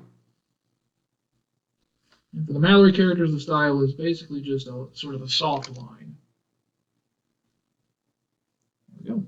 And I usually follow the edge of that shadow line. That seems to work pretty well. You want to keep them on the same side because you want to make sure that it looks like the lighting's coming from the same spot. Okay, now for the interesting stuff, the stuff you wouldn't think about.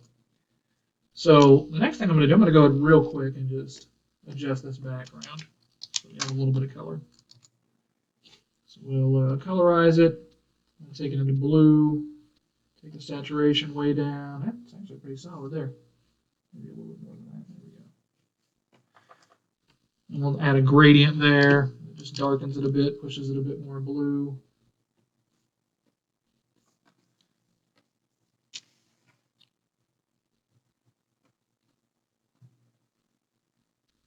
Just something that helps make the character feel like they're in a 3D space.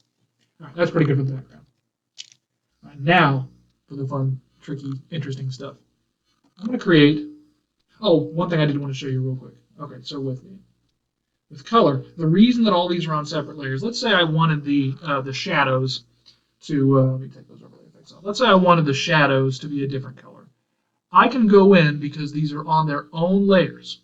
And I can adjust each individual color very, very easily because they're on their own layer. So let's say I wanted the shadows in the red to be more purple.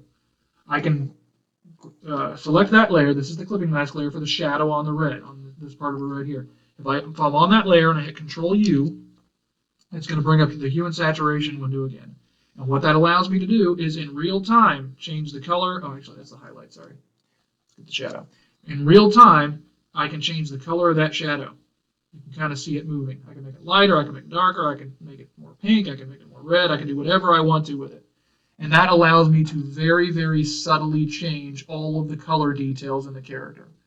And I love being able to do that. Now that I've already, with Mallory, I've already got her entire color palette established. But if you're doing a new character, this process makes it way easier. I do character design for a living, so whenever I have to do a sheet full of, with a character that has, you know, it's the drawing, the design's already done. They just want to, we're doing what's called color tests, and they want to see different color palette options for the character. I can do this once, duplicate the entire character, and then just go in and use Control U to slide around every individual color. I can't tell you how much faster that makes the process, but I wanted to show you that. All right, so I'm going to cancel that because I already know I like the colors the way they are. But I wanted to show you that. Okay. Back to ink. So the first thing I'm going to do is I'm going to duplicate my ink layer. And I'm going to call it, what I've been doing lately is I've been using, I'm going to show you blending modes. I've been doing overlay, and this color is going to be red. All right, so the first thing I want to do, I've got this new layer. It's just a duplicate of the ink layers. I'm going to hit V so I get my move tool. I'm going to move it up a little bit. Actually, for red, I go down a little bit and to the right. You can see how it's duplicating how that the ink is moving right there. All right, then what I'm going to do, that's a bit intense. That's probably pretty good right there. Now that I've got it moved, what I'm going to do is I'm going to, with that layer selected, I'm going to hit Control U again. Now I'm going to change this. I'm going to colorize it. Right now it's black. I have to make sure that I colorize it or it's just going to stay grayscale. I want to colorize it. All right. So what I'm going to do is I'm going to take this up about halfway. I'm going to take the saturation all the way, and I'm going to push this all the way red. And that's about right. It looks goofy right now, but I'll show you what the point is. Now I call this layer overlay because right above the layers panel there's this little bar that says normal. If you drop that down, these are blending modes. You got a bunch of different options, and these are unbelievably useful. So for this one, I said overlay, and that's what I'm going to do, overlay red. And it still looks a little bit strong, so I can take the opacity down. I think I usually do it at like 60 or so. That's pretty good. All right. And you can see it looks way, way better now. Now there's one other thing that I like to do. This is all stylistic stuff for Mallory. This is not, you know, these are not hard and fast rules for illustrating in general. It's just something that I like to do that makes it look really nice. I discovered this one sort of on my own by altering some of the other things that I'd learned. So I'm going to duplicate that layer again. This time I'm going to call it Lighten Blue. I'm going to do the same thing. Now this time I'm going to drag this layer behind the base ink layer. I'm going to go ahead and move it first. And now I'm going to go the opposite direction. I'm going to go up a little bit and to the left a little bit. And then what I'm going to do is I'm going to take that, I'm going to Control U again. I'm going to colorize it. I'm going to take the saturation all the way up, make the lightness about 75% or so. Now I can really see that blue. And that's exactly what I want. Just a tinge of purple to it. I'm going to hit OK. You can see it looks kind of goofy, but again, like I said, lighten. I'm going to hit lighten. Still looks a little goofy because I want to take the opacity down. Now I take the opacity down a lot more on this one. 27 looks pretty solid, I think. Maybe a little bit less. Yeah, 20 looks pretty good.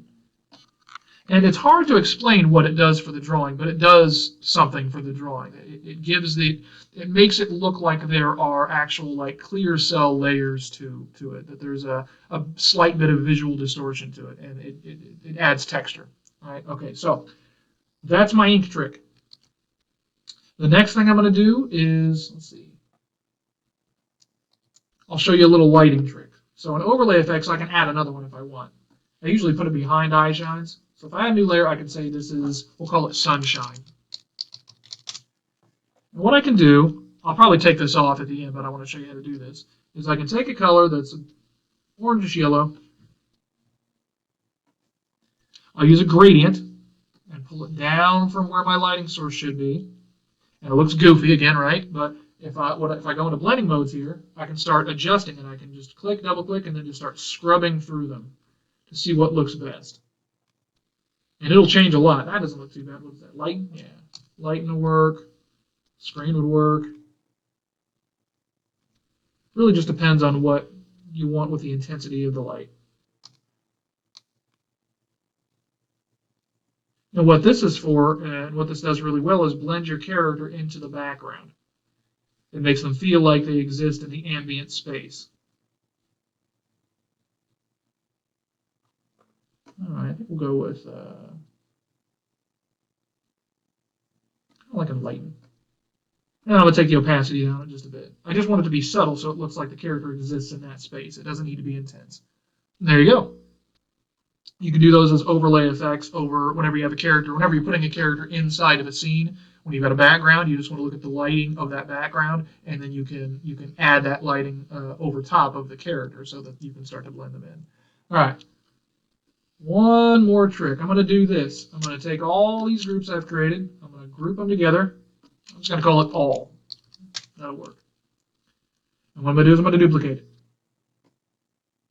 I'm going to call this one noise. I'm going to merge that group. So now that it's the whole character, right? And what I'm going to do is I'm going to go up to Filter, Noise, Add Noise. Now, right now it's just set to 67.82 because that has worked really nicely every time I've wanted to use this. I've never needed to change it. So I'll hit OK. It looks really weird, right? Well, I'm going to change the blending mode to luminosity. And I'm going to take the opacity down to usually about anywhere between 10 and 15%. We'll do 15. And now you can see what it did. Again, it adds a little bit of texture to it. It gives it that. I can zoom it even more so you can really see it. If I turn it off and on, you can see it smooth, texture.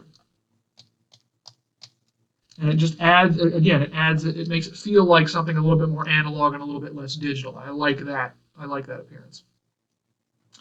Okay. Now there's a few other ones that you can do. I'll show you those real quick and then we'll be done. I don't always do these, but they can make it look nice. So I'll duplicate the group here. I'll call this Soften. I'm going to merge it. I'm going to go to Multiply. It's going to look really weird at first. Very, very dark. All right, but what I want to do is I'm going to go up to Filter, Blur, Gaussian Blur. And you can adjust this. That looks pretty good. I might blur it up a little bit more. And then I'm going to take the opacity down. What I want to do is I want the colors to just sort of bleed into each other just a little bit. That looks pretty solid. Now, the only drawback to that is it darkens my image. So there's another thing that I can do. This is another texturing effect. So I can duplicate the layer, the all layer again. I'm going to go ahead and merge it. I'm going to call this one Displace. And what I'm going to do is I'm going to make that Displace layer a linear dodge layer. You can see it brightened it up a whole lot, right? Well, what I'm going to do is I'm going to take that and I'm going to go to my Transform tool, or my Move tool, and I'm going to just displace it. I'm going to make it grow just a little bit. Just where you can start to see it on the outline of the rest of the outline around the character. And then what I can do is I can take the opacity down to where I can still see it, but it's not distracting. And again, what this does in particular is it makes it look like the character pops out a little bit from the background. Again, it's one of those sort of video texturing type of tricks. And that's all I've got for you. That is how to draw Mallory and paint Mallory Bash and add effects to Mallory from beginning to end, including draftsmanship, ink, lighting, color, all that stuff.